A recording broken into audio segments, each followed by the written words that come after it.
Welcome to the Catch the Apple game part 3. In this video we are going to look at how to further make our game more advanced by adding levels to our game. So if you have not actually seen the first and the second video, please click on the link above to watch the videos before you continue with this. Alright, now let's get started.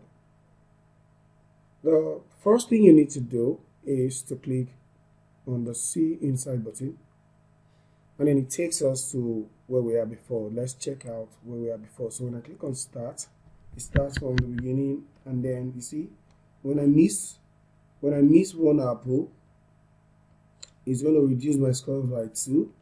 When I catch one apple, it increases my score by 1. Now this is going to be an endless game if we do not add some things to it. So firstly, we are going to create a you win and a you lose backdrop, so that when our scores is lower than 0, it's going to tell us you lose, and when our score gets to 50, it tells us you win. But now there are going to be levels to it. So now when our scores gets to 10, we want our apple to increase by 2. So that is, we're going to have 2 apples dropping from the top. And then when our score gets to 20, we want it also to increase like that until we get to 50, and then we win the game. So now let's start. Now the first thing we need to do is to create our you win or you lose backdrop. To do that, you just click on backdrop, and then you click on backdrop right here, and then you duplicate. Alright, so after duplicating, you're gonna add a text to it, and you could make it a bit dark green for you win, at least to show that we've won the game. So we're gonna write you win. We're gonna type you win right there. Alright, let's see. Let's check out this one. Okay, my color is white, I guess. So I'm supposed to change the text color to the bit light green. Yeah, dark green. So when I type you win, so that's it right there. So let's take something darker. Okay, and then we'll make it bigger. You win, and I'll put it at the center. Yeah, so that's the you win backdrop. So we'll move to the next one, you lose backdrop. Now we're gonna type you lose,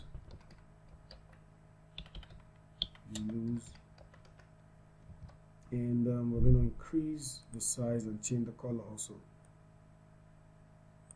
Alright, so to have the same size, all we need to do is just to copy this text right here, copy, and we paste it right there.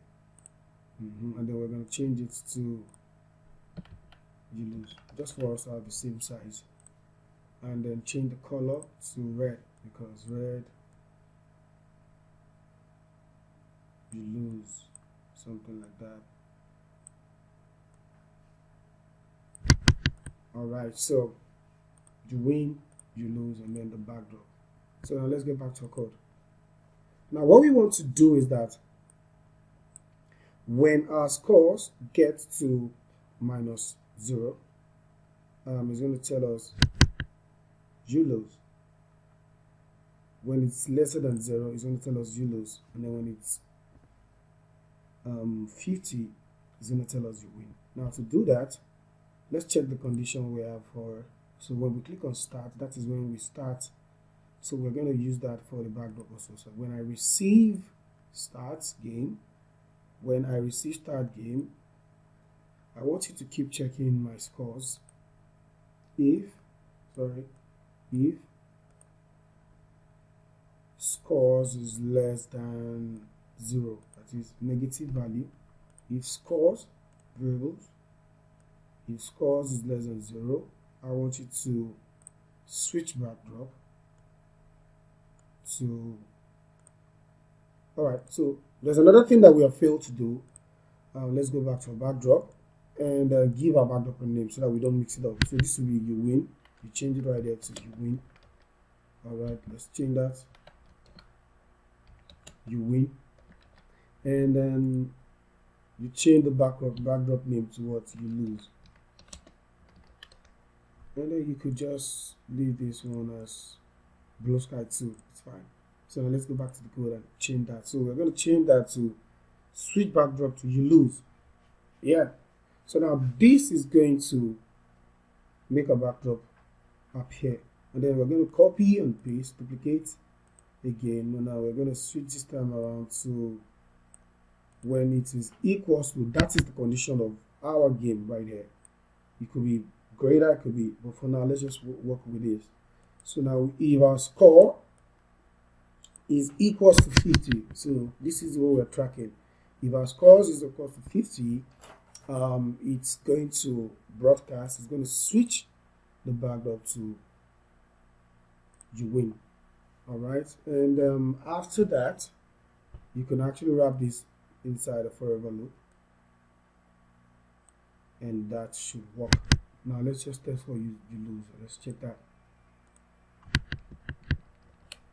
You lose. That's exactly what we want. But now we notice that our apple is still dropping after the game is over. It's fine. We're going to fix that after. But now let's go back to our code. Let's go back to the, but we have done the one that will switch from you win to you lose. We're going to come back to that later.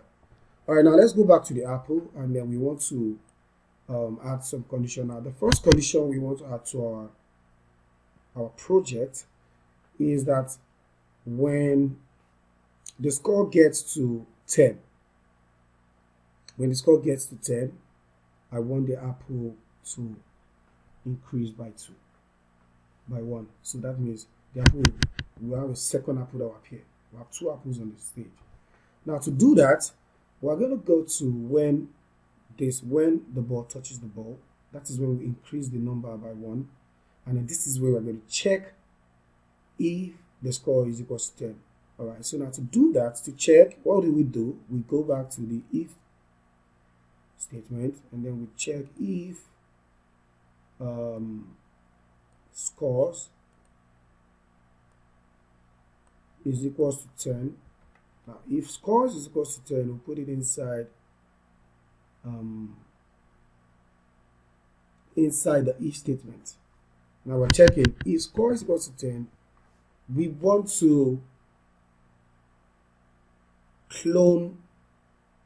create a clone of our object. So we're going to go to control and create a clone of myself. That is exactly what I want to do. So now when the score gets to 10, it's going to create a clone. That is going to multiply itself by 2, and then, so what do you want to do with the clone? Now we're going to go by saying go to control again, and we're going to say when I start as clone. Now when I start as clone, the first thing I want to do is to appear at the top. To appear at the top, we're going to use the same code right there, which says well, go to random. So we're scrolling down. Oops, sorry about that. What is it? Where did I put that?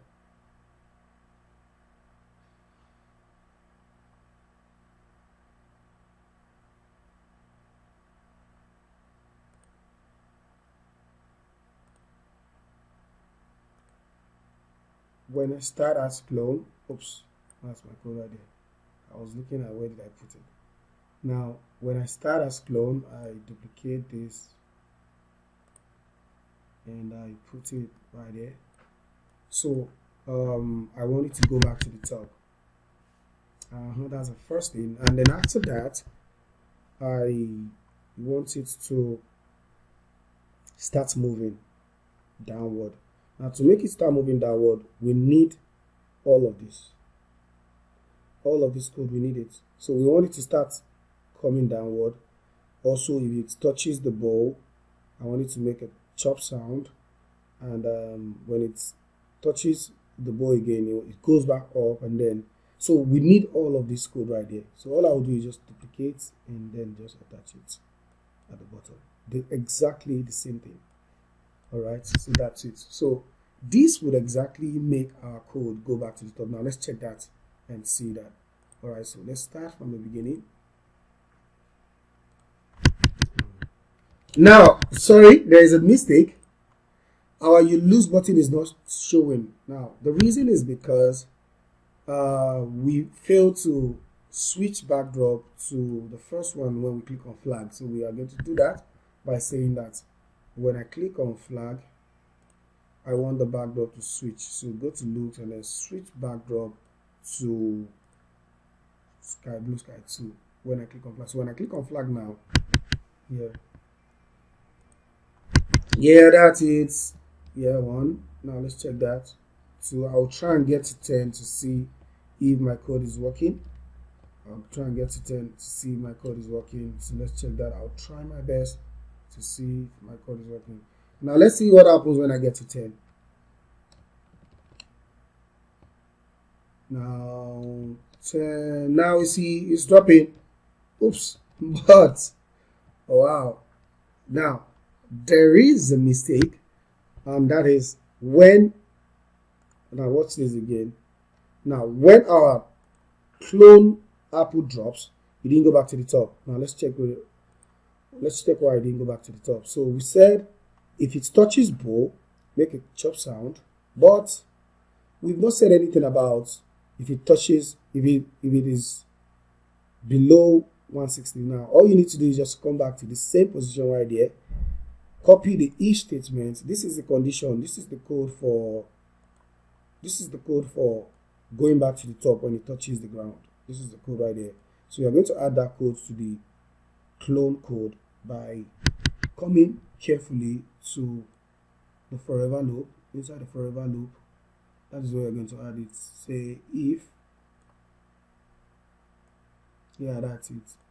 So please be careful. You see, you're going to drop it inside the forever loop, which is this, and not inside if touching bow. So it's going to be outside if touching bow. So this is going to be where you're going to put it, inside the forever loop. So it's going to be checking if the Y position is less than minus 60. If it is less than minus 60, it's going to reduce the score by minus 2 and then go back to the top. Now let's check that one more time. So click on flag.